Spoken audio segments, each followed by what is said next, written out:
Shalom Bapak Ibu, saudara yang dikasihi Tuhan, selamat pagi kembali kita berjumpa di dalam GKK Menyapa. Mari saudara sebelum kita baca, kita renungkan firman Tuhan, kita satukan hati kita berdoa. Bapa kami yang di surga, terima kasih untuk kesempatan kami boleh kembali menghadap hadirat-Mu ya Tuhan, untuk bersekutu, untuk merenungkan firman-Mu. Bersabdalah ya Tuhan, karena kami sungguh membutuhkan firman-Mu. Di dalam nama Tuhan Yesus kami sudah berdoa. Amin. Nah Bapak Ibu saudara yang dikasihi Tuhan, mari kita buka bersama. Bacaan kita pagi ini terambil dari Kisah Rasul. Kisah Rasul pasal yang ke-22.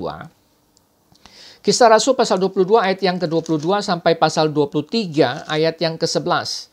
Cukup panjang bacaan ini saudara, maka saya akan memfokuskan bacaan kita pada ayat yang ke-11 dari pasal 23 Kisah Rasul. Kisah Rasul pasal 23 ayat yang ke-11 demikian firman Tuhan. Pada malam berikutnya Tuhan datang, berdiri di sisinya dan berkata kepadanya, "Kuatkanlah hatimu, sebab sebagaimana engkau dengan berani telah bersaksi tentang aku di Yerusalem, demikian jugalah hendaknya engkau pergi bersaksi di Roma." Nah Bapak Ibu saudara yang dikasihi Tuhan, sebagai murid Kristus yang melayani, kita bisa saja mengalami situasi yang tidak menyenangkan.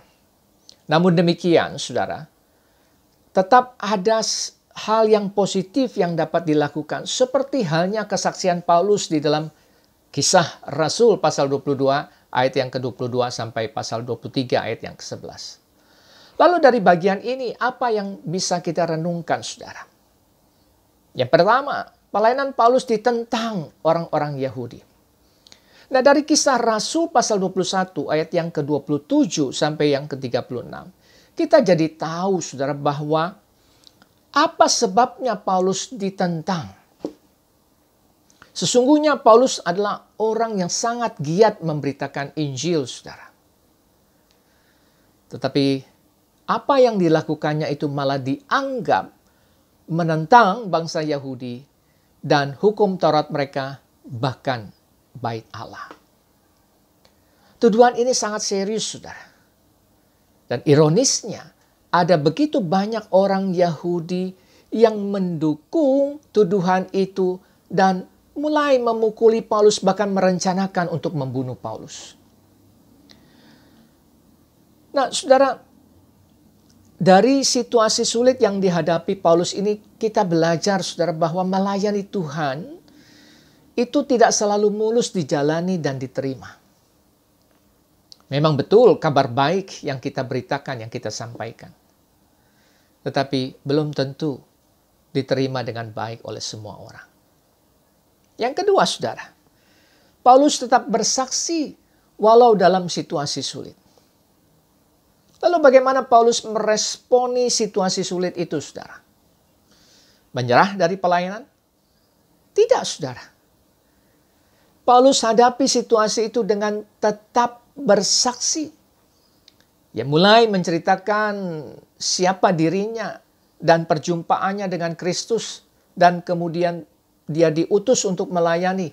Dan bahkan berkesempatan juga untuk mengungkapkan keyakinannya akan kebangkitan orang mati. Dan kesaksiannya ini saudara mendapatkan dukungan dari orang-orang Farisi yang juga meyakini akan kebangkitan orang mati. Tetapi yang terpenting dan yang terutama adalah bahwa Paulus mendapatkan dukungan dari Tuhan Yesus sendiri. Nah Bapak Ibu saudara yang dikasihi Tuhan, apa tantangan yang kita hadapi saat ini dalam memberitakan Injil? Kiranya kita tidak menjadi gentar dan khawatir untuk terus bersaksi.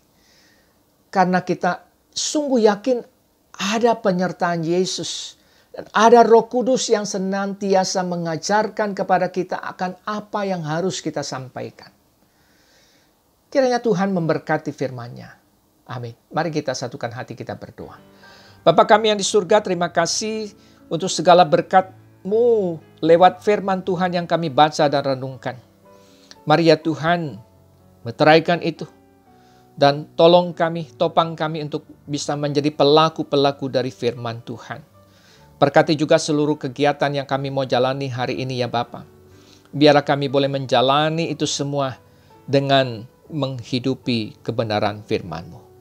Di dalam nama Tuhan Yesus kami sudah berdoa dan mengucap syukur. Amin. Selamat beraktivitas Bapak Ibu Saudara yang dikasihi Tuhan. Tuhan Yesus memberkati.